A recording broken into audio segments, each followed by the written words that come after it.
முல்லை மலரோடு வருவோரை விழிநோக்கி உனை நம்பினோரை கைவிடாத சிரகிரி வேலவனே மங்களங்கள்.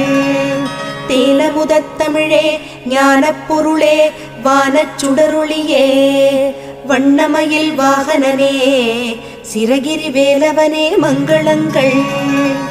உருவாய் அருவாய் உளதாய் இலதாய் மறுவாய் மலராய் மணியாய் ஒளியாய் கருவாய் உயிராய் கதியாய் விதியாய் குருவாய் வருவாய் அருள்வாய் குஹனே.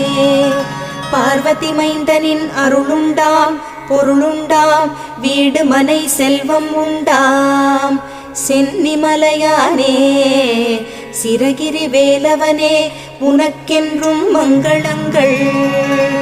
சென்னிமலையானே சிரகிரி வேலவனே உனக்கென்றும் மங்களங்கள்.